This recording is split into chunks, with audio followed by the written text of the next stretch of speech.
আসসালামু আলাইকুম। আজকে আমরা এমন এক স্বাস্থ্য ঝুঁকি নিয়ে কথা বলবো যা আমাদের অনেকের চোখের আড়ালেই থেকে যায়। কোলন ক্যান্সার বা মলাশয়ের ক্যান্সার। অবাক করার মতো বিষয় হলো এই ক্যান্সার অনেক সময় প্রাথমিক পর্যায়ে কোনো বিশেষ লক্ষণ দেখাই যায় না। একে বলা হয় সাইলেন্ট কিলার বা নিরক্ষাত।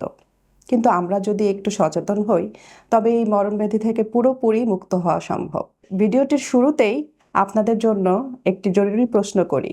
আপনি কি জানেন আপনার প্রতিদিনের ছোট ছোট ভুল অভ্যাস আপনাকে ক্যান্সারের দিকে ঠেলে দিতে পারে?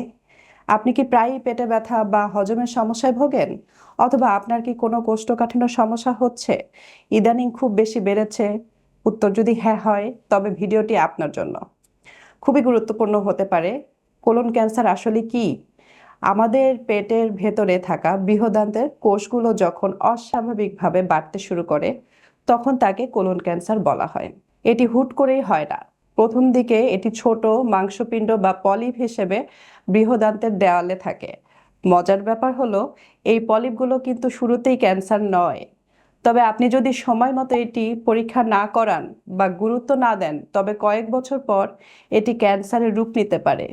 এখন প্রশ্ন হলো কিভাবে বুঝবেন আপনার শরীরে ক্যান্সার আছে কি নেই? কিছু বিশেষ লক্ষণের দিকে আমাকে অবশ্যই কড়া নজর রাখতে হবে। যেমন ধরুন আপনার বাথরুমে যাওয়ার অভ্যাস যদি হুট করে কোনো বড় পরিবর্তন আসে, হয়তো আগে ছিল নিয়মিত কিন্তু এখন হঠাৎ ডায়রিয়া, হঠাৎ কনস্টিপেশন লেগেই আছে, সেটা দীর্ঘস্থায়ী হচ্ছে। দ্বিতীয়ত সবচেয়ে ভয়ের লক্ষণ হলো ব্লিডিং হওয়া, রক্ত যাওয়া। বায়ুপথে যখন মলের সাথে রক্ত যায় অনেকেই একে সাধারণত পাইলস ভেবে থাকেন।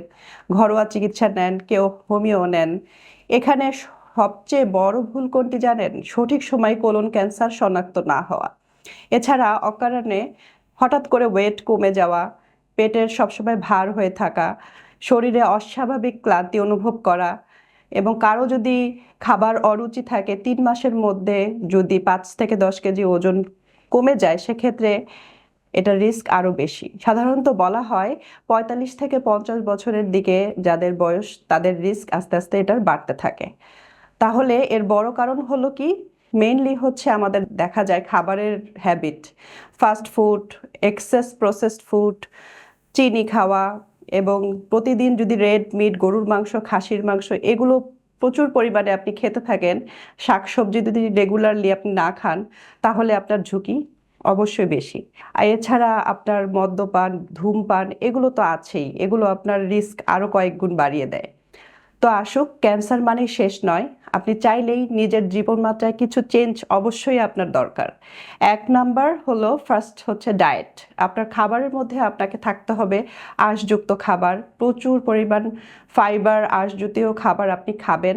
শাকসবজি, ফলমূল, ডাল জাতীয় খাবার কোলন পরিষ্কার রাখতে সাহায্য করে। সাদা চাল বা আটার পরিবর্তে লাল চাল, লাল আটা রুটি খাওয়াটা বেস্ট। 2 নাম্বার হলো প্রচুর পানি খান। এবং আমাদের শরীর থেকে এই হজম ক্রিয়াগুলো ক্লিয়ার করতে হলে আপনাকে প্রচুর পরিমাণ পানি খেতে হবে। ডেইলি 8 থেকে 10 গ্লাস পানি অন্তত চেষ্টা করবেন। 3 নাম্বার হলো এক্সারসাইজ। আমরা যতই এক্সারসাইজ করব ততই আমাদের ক্যালোরি খরচ হবে এবং আমাদের প্রতিদিন 30 মিনিট যদি হাঁটার অভ্যাস থাকে তাহলে আমার মেটাবলিজম ঠিক থাকবে, কোলনটাও ঠিক থাকবে। সবচেয়ে ভালো হচ্ছে রেগুলার স্ক্রিনিং চেক আপ করা। আমরা সবসময় চেষ্টা করব ডক্টরের কাছে গিয়ে 45 বছরের পর থেকে অন্তত একবার হলেও কোলোনোস্কোপি করা। এটি এমন একটি পরীক্ষা যার মাধ্যমে কোলনের ভেতরে ক্যামেরা দিয়ে দেখে আসা হয় কোনো পলিপ আছে কিনা বা কোনো ক্যান্সার হবার কোনো প্রি কন্ডিশনস দেখা আছে কিনা। ঠিক আছে, তো এই পরীক্ষার মাধ্যমে আমরা ক্যান্সার আছে কিনা সেটা আমরা জেনে ফেলতে পারি। মনে রাখবেন, প্রাথমিক পর্যায়ে ক্যান্সার ধরা পড়লে এটা 100% নিরাময়যোগ্য। অনেকেই লজ্জা বা ভয়ে পেটের সমস্যার কথা কাউকে বলতে চান না, চিকিৎসকের কাছে যেতে দেরি করেন। কিন্তু এই মুহূর্তে লজ্জা বা সারা জীবনের কান্নার কারণ হতে পারে। পেটের কোনো সমস্যা যদি 2 সপ্তাহের বেশি স্থায়ী হয় তবে অবহেলা না করে একজন বিশেষজ্ঞ চিকিৎসকের পরামর্শ নিন।